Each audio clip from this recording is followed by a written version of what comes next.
Hello, everyone. Welcome to the third episode of the ETV podcast. I'm Eric, the violinist here, and I'm excited to be interviewing my friend Ruben Balboa today.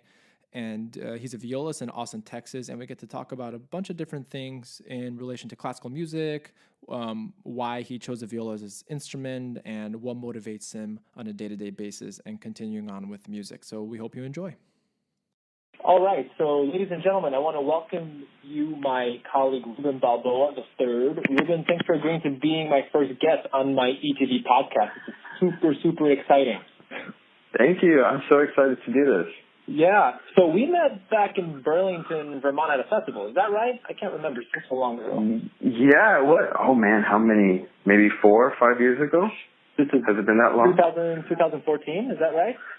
Yeah, or maybe. Okay, maybe I overshot. Oh, gosh. It's been some time now, yeah. So it's been a long time. Oh, yeah. So, Ruben, why don't you tell us a little bit about yourself and where you're based at the moment? Well, right now, I currently live in Austin, Texas, and I just finished, or I guess I'm about to start now, my second year of my doctorate in music performance at the University of Texas at Austin. Oh, okay, yeah. And what instrument do you play, just so that with the listeners know? Yeah. I want them to know, yeah. I play the viola. You play the viola, okay. Yeah, goo for all the violists out there. The very first interview is with the viola for all you violinists out there. So, that's where to start. Yeah. So we met at a very funny time in our lives. I was finishing my bachelor's. You were also finishing your bachelor's, right? Actually, I was in between. I had just finished my first year of my master's degree, actually. Oh, you just finished your You just finished your master's degree. And just so the listeners know, where did you go for your undergrad and your master's? So for my bachelor's, I went to the University, Texas State University in San Marcos. And then for my master's degree, I went up a little further to the University of North Texas in Denton, Texas. Oh, that's right. And there was this ongoing joke of you moving more north just to get out of Texas eventually. Is that right? I remember that. Yeah. Eventually, because I was born in South Texas, like very tip near Mexico, and then I went up to Central Texas, then I went up to North Texas, and I almost made it out, and now I'm back to Central Texas again. You're back in Central Texas. Okay. Yeah, so, I'm a Texas boy. You're a Texas man. Yeah. Texas man. So, Ruben, this was a very spontaneous interview because I was doing an Instagram Live earlier today, and you came on my Instagram Live feed, and you're like, "Oh, hey, what up?" So, I think a very good question that was asked in this live feed, and I don't know if you noticed this while you were scrolling down with the comments, but a user asked me a question. And what motivates you to play the violin? So I want to ask that same question to you. So Ruben, what motivates you to pick up your viola every day? Why? I mean, you did your bachelor's, you did your master's, you took a break, and then now you're going for a DMA.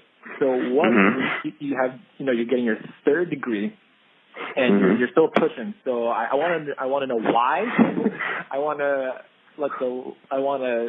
you to tell that to the listeners who some people are like, what on earth are people doing getting a DMA in music? Like a doctorate in music doesn't make any sense. So can you just describe like what your goals are, what motivates you on a daily basis to pick up your instrument? Yeah, sure. So my end goal, because I've always enjoyed teaching and I have a passion for teaching. So my end goal would to be a professor at a university, which is why I'm getting my doctorate and suffering more years of schooling. But, I think the thing that motivates me the most, I just did my first house concert. Kidding? Yeah. Yes, actually. Yeah, so it's like perfect timing. Yeah, I just did my first house concert. And I was kind of like the week before, one of my colleagues just said, "Hey, I want to do a house concert, for a whole bunch of benefactors. Would you be interested?" I said, "Absolutely, I'd love to." So I could get practicing really, really quickly, to do this concert. And, I had so much fun playing for these wonderful people. It was such a warm audience. And I think I guess to answer the question, what motivates me is just the reaction that I got from people, like sharing my story and then sharing how I felt about the pieces, and seeing their reaction towards it. Oh man, that meant the world to me right there. And just and a lot of people there were non-music people, or they never played an instrument in their life. And we always say that music is the universal language, and I mean that just proved to me right there. It just really hit something with them, and that just made me really, really happy.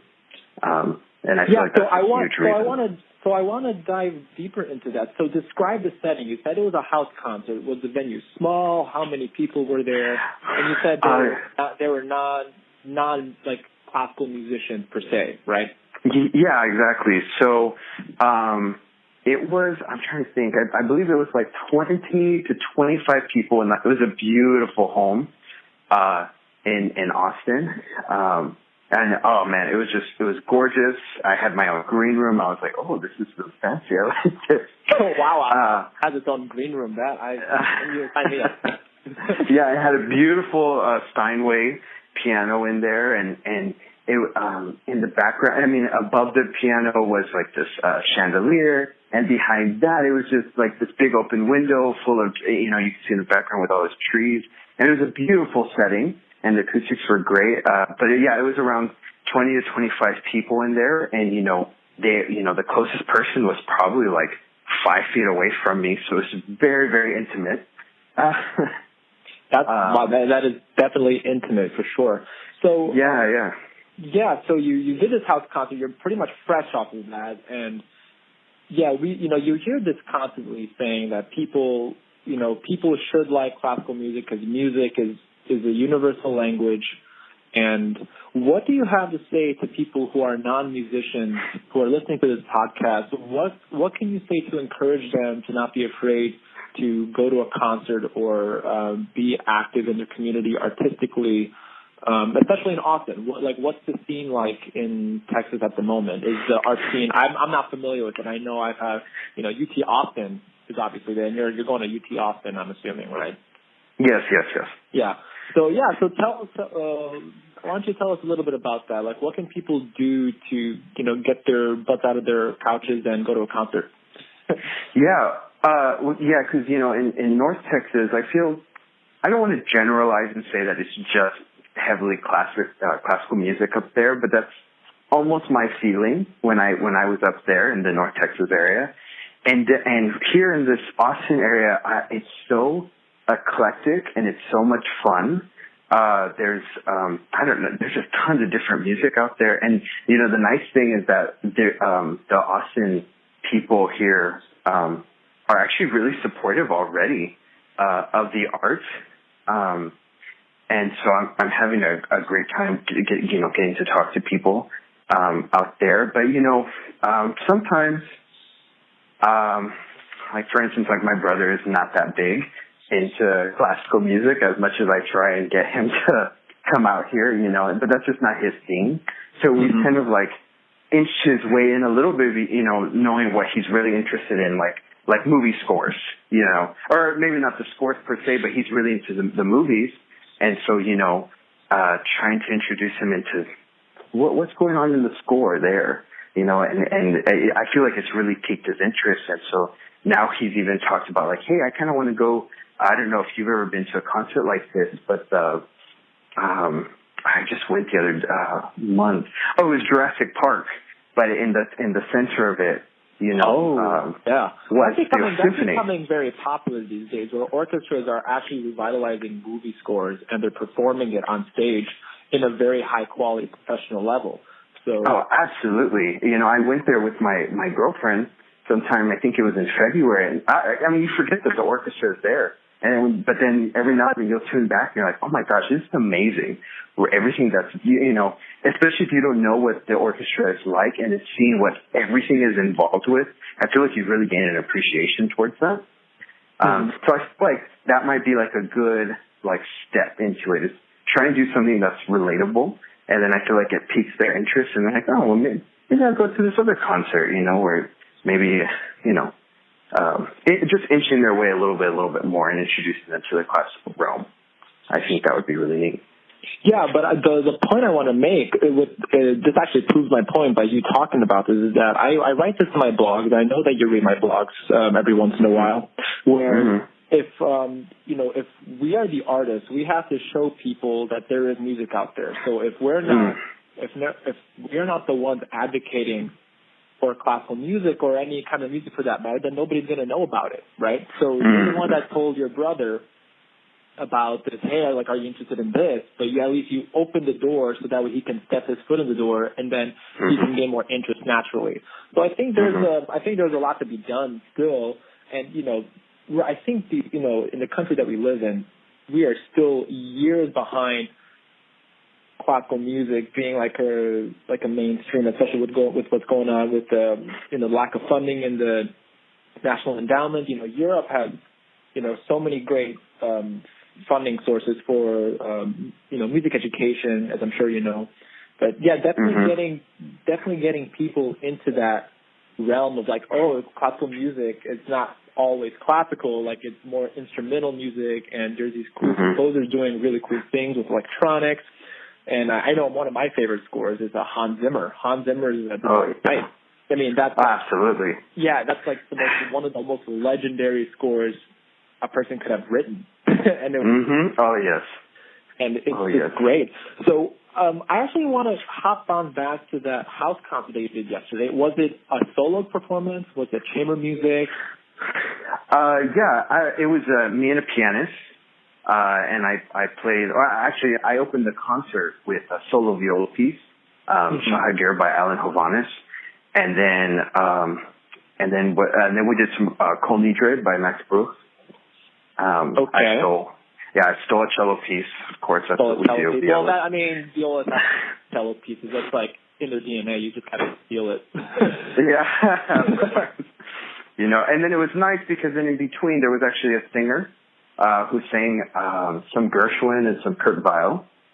And then I played this really beautiful piece by Arvo Pärt called Spiegel und Spiegel. And then I played the first movement of Schubert's Arpeggio Sonata. Oh, that's it. For those of you who don't know Schubert's Arpeggio Sonata, I mean, it sounds great on cello. It also sounds really beautiful on viola. Do yourself a favor and search that up on YouTube because it's just gorgeous. Oh, yeah. It's just beautiful. It's so beautiful. Yeah, so which leads me to my next question. What is your process in getting ready for these kinds of performances, or any performance in general? Like, what's going on in your mind? What are you thinking about when you're before the performance, when you're about to go on stage, and when you're on stage? Can you guide us through that process?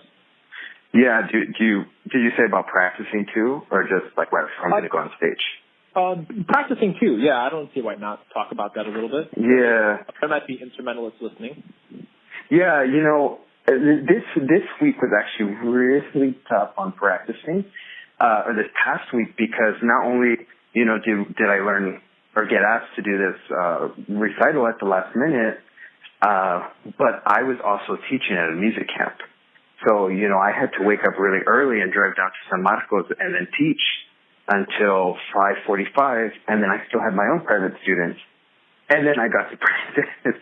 And so then you probably got around to practicing. Yeah, that's freelance hustle life. Oh yeah. So and especially the doctor, because now I feel like I'm doing even more. Every degree, I just feel like I'm doing more and more. And I feel like it's really about effective practicing. Not necessarily being able to practice for 7 hours, because sometimes we just don't have that time. Yeah, I mean, you know this. We don't. Yeah. I think I heard you woke up at 5 a.m. or something when you practice. Yeah, very briefly, I woke up at 5 a.m. to get to my university at 6 a.m. and I called it the 6 a.m. Scale Club. So I think good for you. Well, I mean, I have a lot of great conveniences around me. I have a car. Not many musicians have a car. They have to rely on public transportation or they have to rely on carpooling. So I'm blessed that I have a car.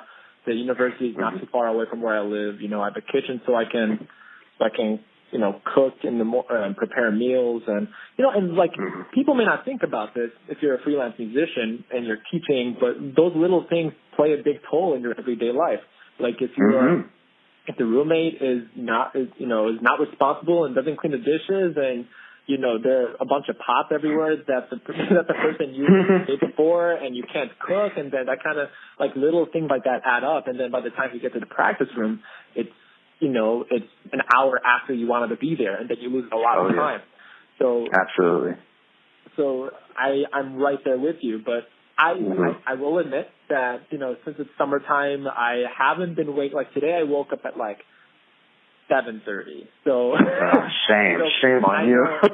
I know, it's such a shame, but I did practice my scales. I practiced my etudes. I'm trying to get back into the etude practice, and it's been helping me. You know, I feel getting back into a rhythm after being out of the semester for, I would say, I don't know, a month and a half.